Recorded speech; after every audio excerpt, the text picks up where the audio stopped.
Okay, so today I'm pretty much just going to be giving you guys some tips and tricks on beading outlines.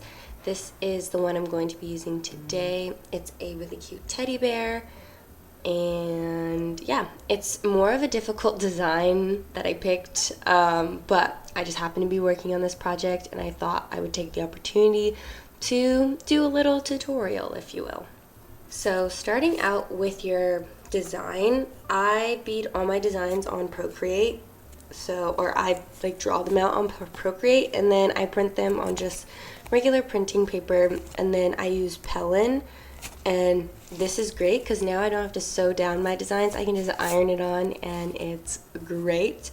Big fan. I was using stiff felt before, but this eats. So this is my design. It's just ironed on, and then I have all my beads picked out already, and we can go ahead and get started. I use the 2-needle beading method, so I'm going to just thread both of my needles.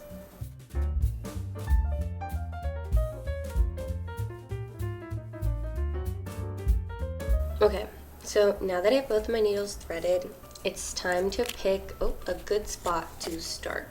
So typically I like to do the entire outline and then the entire inside, filling all the parts in.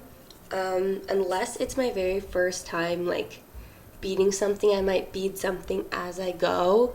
But I already did the first one, so I already kind of know what worked and what didn't with this one. So I kind of already have a good idea. But I usually like to try to start my outlines at a corner if it's something that's going to be ending. So once I start the head, I'll usually start here and then bead all the way around and meet back at the beginning. Or if it's a circle, you can pretty much just start anywhere. You want to try and pick a spot that you can either connect the beads to at the end, or something that's going to have a good harsh stop so that it doesn't look too much out of place. You don't want to start randomly and then you can see a seam in the middle. So for the bear, I am actually going to start in the foot, and I'm going to do both circles of the feet first. So I just kind of poke up right in the middle of the outline, and then I can go ahead and start beading. Okay, so I've done the circles for the feet. Now, when thinking about moving on from one part of your design to another, you kind of want to think about connecting pieces. So what I mean by that is, if I was to go ahead and do the arms of the bear right now, it would end at the head. But I haven't beaded the head yet, so when I go to actually bead the head, it's going to cause some bunching or something wonky going on at this seam. So I like to do the major disconnected parts of the outline first. Then after I've done the feet and the whole head, then all I have to do is add that little connecting piece here and here, and then it'll be much smoother. Also, when beading pieces that might be touching, you also want to think about pieces like the hands.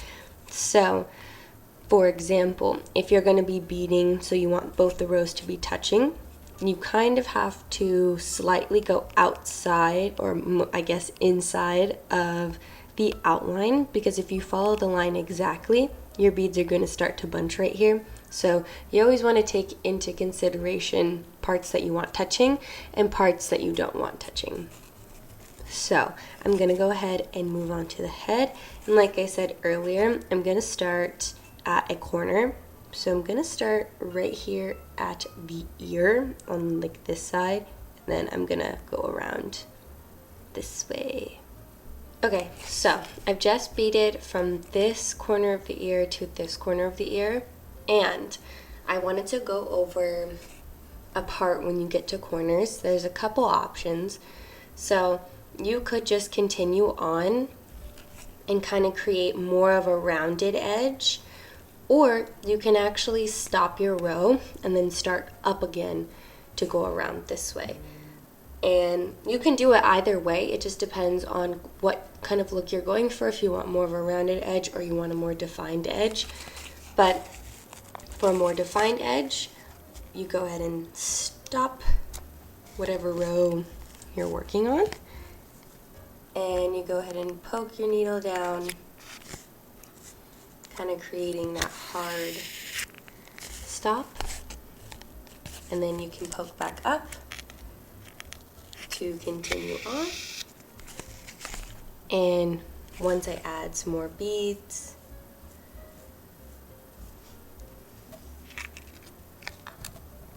and I'm going to continue on, it's going to create that nice corner, whereas if I didn't do that, then it would stay a lot more round.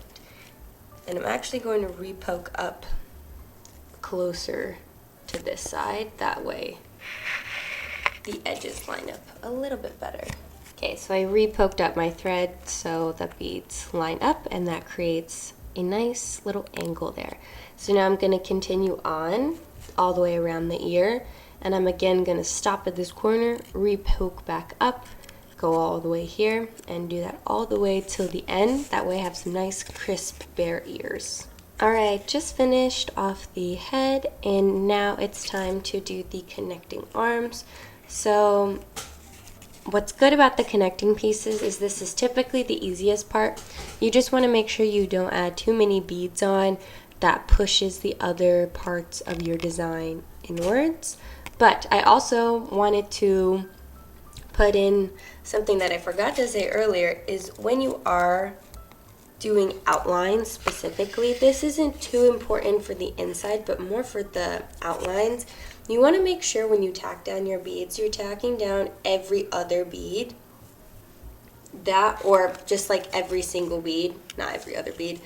That way you kind of create a nice stiff outline, and when you go to, you know, put in connecting pieces, or, you know, you're going to cut out the design, you don't have beads moving as easily around, and your outline tends to stay pretty sturdy. So that is usually what I like to do, is just go every bead and tack down. This does make the, like, doing the outlines a lot more time consuming, but I think that the final product is much more sturdy, and it's worth it to spend that extra time tacking down your beads, because your final outline is going to be much sturdier than if you hadn't.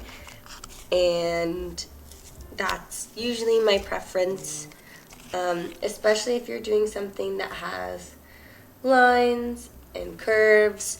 You definitely want those lines and curves to stay the way that they are. So just finished this little connecting arm piece, and I'm going to repeat same thing on the other side.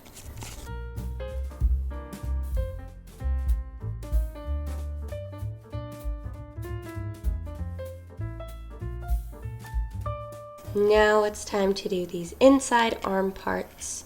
So I'm going to go and do those, and then I'll come back when it's time to fill everything in. Filled everything in, the little teddy bear is all done, and now it's time to get rid of the paper. So I like to use what's called an awl or an owl, I don't know what it's actually called, and I will just take it and go all the way around, being careful that, you know, you wash the threads. If you don't have one of these tools, you can also use a needle. And because the Pellin, it does stick very well while you're beading, but it's not too strong, so like it definitely will, you know, peel up if you need it to. But I go ahead and go all the way around my design, and then I can just gently peel up the paper. So the design comes out very clean, as you can see. And from here you can go ahead and cut out your design and edge it however you like. Usually when I do a design, when I cut it out, I don't cut right next to it just to protect all the threads. I usually leave a slight outline, and then you can edge it however you like. But that's going to be it for this video. So thanks for watching, and I hope some of my tips and tricks are helpful for you guys, and I'd love to see what you guys make. Bye!